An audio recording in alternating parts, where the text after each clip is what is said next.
Hello bes, gumawa nga po pala kami ng ensaymada ngayong araw sa kanang cupcake. Pero bago yan bes, pumasok na muna ako ngayong araw. Malas nga, inabot pa ako ng napakalakas na ulan bago ako umalis. Tapos pagdating ko, sumakto naman yung pagtila ng ulan, binsalan talaga ako. Pagdating ko nga pala bes, nagpahingal lang ako saglit, tapos nagsuot na ako ng hairnet sa kanang apron. Ngayong araw nga po pala, wala po si Ma'am Kim, nagkaroon po kasi ng emergency. At ayun na nga bes, nag-start na kami para gumawa ng aming ensaymada. Sinabi lang ni Ma'am yung mga ingredients na gagamitin namin, tapos prepare na namin to. Kaming dalawa nga lang pala na dyan ngayong araw bes yung magkasama. Dahil nga bes, tatlo lang kami sa grupo, tapos wala pa si Ma'am Kim, kaya ayun, dalawa lang kami ni Janine. And after namin bes masahin yung amin dough, pinagmahinga na namin to ng 2 hours. Hindi nga ako bes nakapagdala ng basahan namin ngayon sa kanang pantakip dyan, pero buti na lang meron kaming classmate na mabait, pinahiram kami dito. And while resting yung aming dough ng ensaymada, gagawa naman kami ngayon ng cupcake bes. Nakalimutan namin bes makabili ng cupcake liner, pero buti na lang bes yung classmate namin meron, kaya ayun, pinagbentahan niya kami dito. Actually bes, ang dami namin ngayon walang cupcake liner, pero buti na lang yung classmate namin meron. Tapos bes, nagkaroon ulit ng groupings para sa cupcake. Balik chiffon cupcake nga pala yung ginagawa namin na yan bes. And then bes, prenihit na nga din pala namin yung aming oven para pag okay na yung aming mga cupcake, rektasalang na lang to dito. At yun nga pala, pinaghihiwalay ng classmate ko yung egg yolk saka yung egg white. Hindi dyan separate bes kasi gagawa tayo ng mirang. At dito tulungan na kami ng aming mga classmate para sa ibang mga ingredients na kakailanganin namin. And after bes, na magawa ng mirang, minix na agad namin to sa ginawa namin na butter. Mahirap pala gumawa ng cupcake bes kasi once na nagkamali ka sa paggawa ng mirang, hindi na ganun kaganda yung texture ng cupcake bes. At dyan bes, okay na kasi nasalin na namin yung mga nagawa namin ng mixture dito sa aming mga cupcake liner. Hindi ko nga pala alam bes yung size ng cupcake liner na yan. After niyang bes, nilagyan na namin to sa aming oven. Waiting na lang kami na maluto to. At ayan na nga pala bes yung itsura ng aming chiffon cupcake. Grabe, napakayamin yan bes. Pwede na yan bes para ibenta kasi masarap siya. Tapos kung maaamoy mo yan ngayon, ay nako, mapapabili ka na lang talaga. At ayan na nga rin pala yung mga gawa ng classmate namin bes. Yung iba bes, kukunin na nila,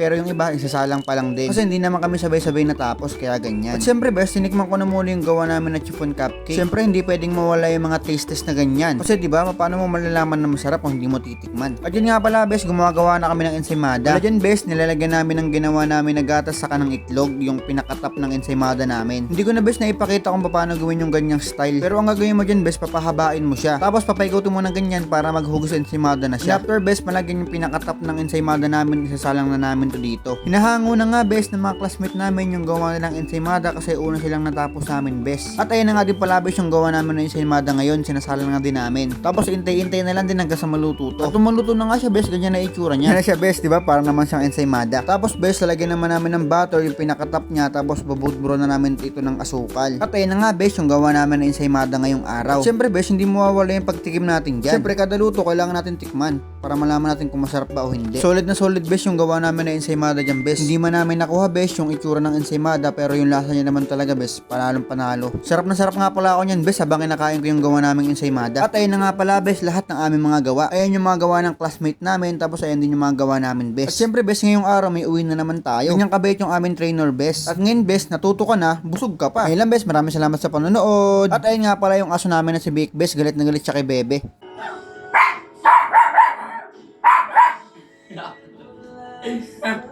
Hindi kaya to eh.